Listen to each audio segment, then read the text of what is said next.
difficulté que vous exprimez ici, c'est une difficulté que j'entends souvent chez de nombreux responsables. Effectivement, c'est le fait d'être confronté aux membres de son équipe qui vous sollicitent énormément, qui viennent déposer auprès de vous toute une série de problèmes et qui attendent que vous résolviez tous les problèmes qu'ils rencontrent.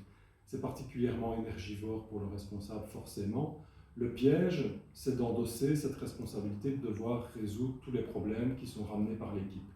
Il y a toute une série de responsables qui estiment que ça fait partie de leur rôle, de leur fonction, de prendre en charge la totalité des problèmes que rencontre l'équipe.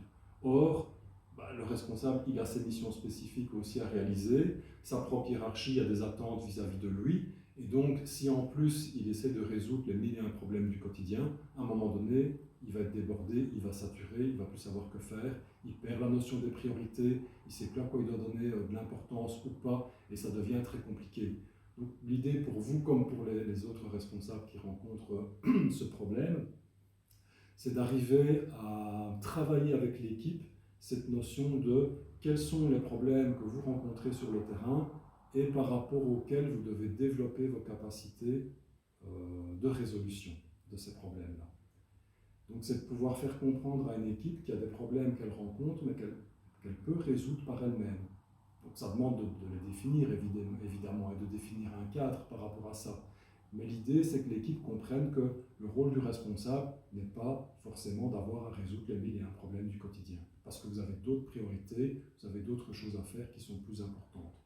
Il faut aussi être au clair, dans une équipe, les gens ne se rendent pas compte que s'ils viennent chacun déposer tous leurs problèmes, pour leur chef, leur responsable, ça fait une masse de problèmes trop importante. Chacun voit son problème de son côté et ne se pose pas la question, tiens, est-ce que si je vais trouver mon chef avec tel souci, est-ce que je ne vais pas l'encombrer? Est-ce qu'il n'a déjà pas trop de choses à régler par ailleurs?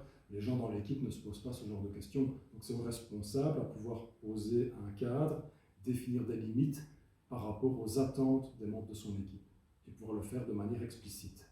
Et de pouvoir leur dire à son équipe, voilà, ce que je vous demande quand vous avez un problème, c'est d'abord de voir si vous avez la capacité de résoudre ce problème par vous-même.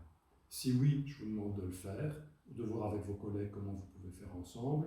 Si ce n'est pas possible, à ce moment-là, vous revenez vers moi et on voit ensemble quelle solution on peut trouver.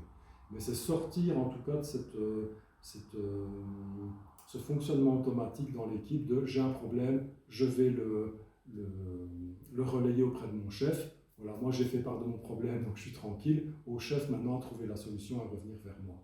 Ça encombre trop les responsables aujourd'hui.